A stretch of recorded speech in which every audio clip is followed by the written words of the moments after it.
Canal Impact. Ciao.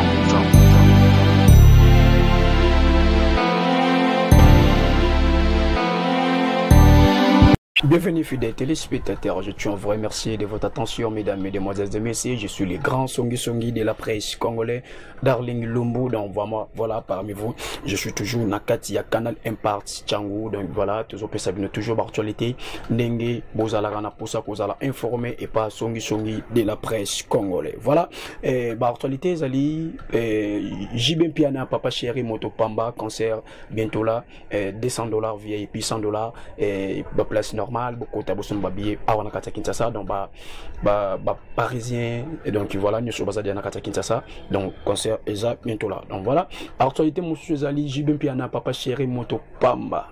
Aouti Konsala, Bolingo, mon piment spécial na Barbana, Canard, Nakati à boîte de nuit. Donc voilà, image, on a déjà Nakati à internet.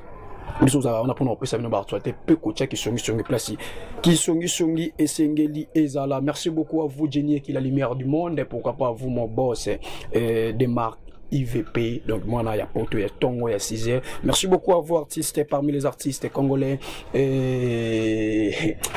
merci beaucoup à toi bébé Philippe Anzou. Donc voilà, là je vous salue, pourquoi pas à vous H Lumière, studio H Lumière, nous sommes personnes bambote belé. Bana poto skoto kota makamongo ba combattant ba komiko ko scroquer ba producteur mbongo. Je suis désolé et pas yo Roger les combattants. Donc voilà, à outi ko scroquer $3000, il y a grand producteur Cédric Neige, Cédric Love, vous allez Cédric Neige singa darling na tikelo charge on a zoa no mbongo. On a Roger les combattants na pesio 24 heures. Donc c'est mon numéro, ils affichent na sur plus 243 na plus sur 24 c'est comme bon nanga ya comme bon nanga. Donc voilà, to be banate et to finga na te to luka n'importe quoi te tout ça là. Donc il joue ka mbongo chango na compte nanga ou soit transfert on ki chango na Western na retirango na Kinshasa iko sala vraiment bien parce que na bona ngana kota makambo petit na kati po c'est d'une neige yebi pourquoi force à moto apesa mo charge. Donc voilà, babi bana poto ba combattant oyo bobundaka pona Congo, bobundaka pona politique ya mboka na biso. Voilà, bande ko na biso no mususu ba komi ko scroquer ba producteur, ba komi ko scroquer bande ko bazana posa musique congolais et que les bosso. Voyez, donc voilà, tout me ka ko no ba message mukina bande ko musu obazo lela na ba comportement ba combattant ou bazo affiché vis-à-vis à ba producteur, vis-à-vis à Cédric Neige. Donc voilà, mon inga paie sur $3000. Donc $3000 na dollars, ils en la valeur à $3500. Au ça va faire bino mi balé directement OK au limbongo azo bengo na téléphone au lingo yamba été azo komela yo au lingo ko komela été ya ko juste. Donc voilà, bande comme su balobaki na ba voice na bicho puis bah comme là qui bichot dans toyo quand on est ensemble bon tout coûte non na solo tout sur la peine bien Roger le combattant. Donc je pense que photo na ngwana et bozomo na déjà bazo là que sa photo na donc place union sur beaucoup ta na boy bisé que oui songi de la presse congolais azana posa mbongo na c'est dire na jabi mbongo wana comme nango ya ngai apesi ngai mbongo wana na landango na zwango. Donc voilà, toyo ka vo ndeko oyo ndenge azoloba na voice azo regretter na comportement. Voilà. Voilà.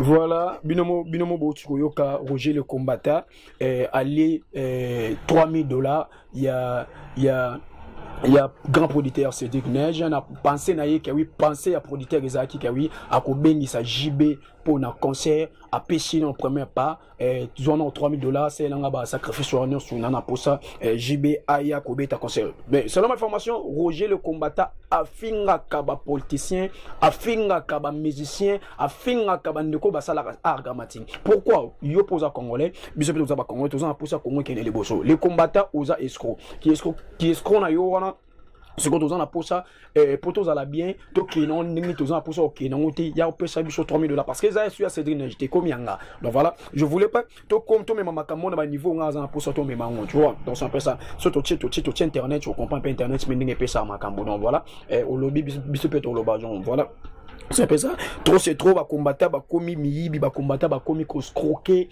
bande ko na biso ba oyo bazana posa ba pesa valeur na musique congolais bande oyo bazana posa musique congolais et qui est toujours le beau chose je pense que oui ba combattre botiki ko bunda po na politique bo komi ko scroquer je sais pas ça monsieur Bokecho comportement oyo à l'accès qui binonde yango donc je sais pas donc voilà, Roger les combattants, je suis vraiment désolé pour Nayo, donc tout mes kakosala la marmo za purement politique, tout y a na musique donc voilà. Et que ça là, vous m'a bien makasi. Donc voilà, merci beaucoup à vous, Bibi chez Niabita. Donc voilà, Nakata Allemagne. Donc voilà, merci beaucoup à vous aussi, Bibi chez Bijou, je m'excuse, Bijou, Bainanzo. Donc Nakata ici là, vous êtes, je vous salue. Pourquoi pas à vous, Chacha Dokolo, Mamana NG, Kenji, donc voilà, là vous êtes, je vous salue, pourquoi pas à vous, Jenny, qui est la lumière du monde, je vois aussi Nickel Nzongo, leader bio, maman sociale, pourquoi pas à toi aussi, mon pote, que j'aime bien, depuis ma frère d'ici, donc, Chesco, donc voilà, je vous salue, on a pu avoir une émission, voilà, tout le sur Voice, où il y a madame, où il y a en France, c'était vraiment un comportement, il y a combattant, il vivre dans la Europe, donc voilà, pourquoi boutique politique, beaucoup croquer, donc voilà, vous avez une politique, boutique, bon, bête à mission, bon, le bête à mission, beaucoup croquer, producteur le quoi c'est des neige à j'ai mon boiseau à pour ça à tombola musique congolais à valoriser sur musique mais bon 8 ans pour scorer $3,000 $3,000 je pense pas qu'il a payé bino pour beaucoup JB a payé bino pour na transport na bino donc voilà au ta crédit au benga mutupo azena pour ça produit JB à JB concert je suis désolé pour toi donc OK scorer tout quand on veut sur bon auto développer ensemble avec na bino voilà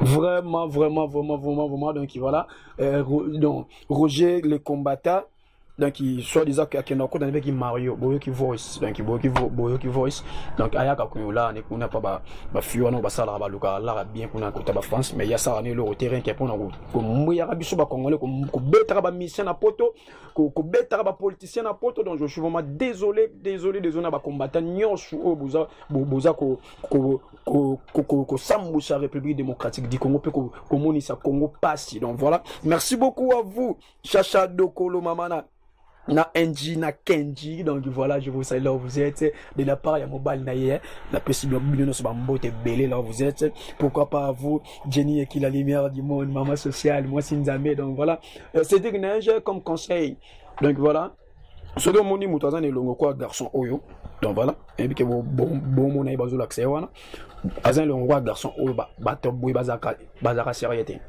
oui, quand on a un partenariat, il faut le papier, il faut le ba mali à mon bokewi et ceux qui sont que na l'état directement ba ko kangaye. Donc voilà, la minute où aya ko tigela ngambongo nanga. Roger le combattant, nana poussa mbongo nanga. Ba yebisi mbongo wane ko mi yangai $3,500. Donc to ke nango mushikate zwaka na Western kene tika mbongo nanga kuna ngana retira ngo parce que ceux qui n'ont pas monté na plus 24 heures et ils ont mabé donc voilà tout le monde n'a pas ligne à autre ok nango parce que je suis les grands songi de la presse congolaise et Luka Makambu na elo au thème na rana monoko donc voilà ce tout au monde au ni donc ça là pour na mbongo wanezonga donc voilà donc tokobakisa so nini mpona tokotire biso babi télévision ezaka ngonga c'est-à-dire ne solaka nde toyokanaki esala vraimen bien makasi donc sokosoli biso mpe tokosola tokolandela makambo tisuka babi bakombata bakomi miyibi na kati ya poto bakombata bazoscroke baproducteur donc voilà bakombata bazosala bacomportement bakombata na minute oyo ezosepelisa su biso te musique kami te ezongobeta na poto yo ozala na poso oya kini tant aux en poste, il y a qui nous a aux armes à $3000. Tu vois pas qu'il y a une rendre vie passe. Donc voilà. Roger le combattant, Zongi Selanga Mbongonanga, ou c'est dire n'a jabina zoa. Bah Kabelinga déjà $3000 wana. Donc Zongi Selanga ngo. Donc il poto tous à la bien, poto fan de na plateau boyete tous à la bien, pesanga mbongonanga, je m'excuse. Que ça vraiment bien, on a ranger réputation na yo. Voilà, ranger réputation pendant parce que nga biloba loba.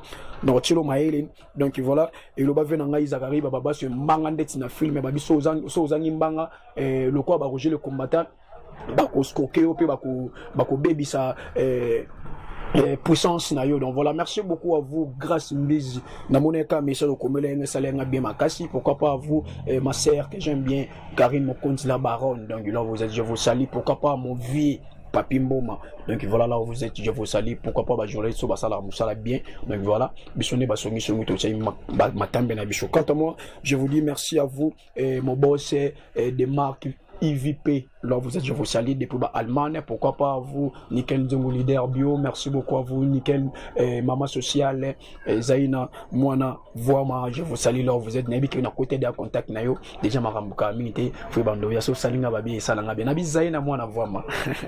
Merci beaucoup à vous, bébé Philippe des frissons, je vous salue là où vous êtes, quand je vous dis ciao, bye.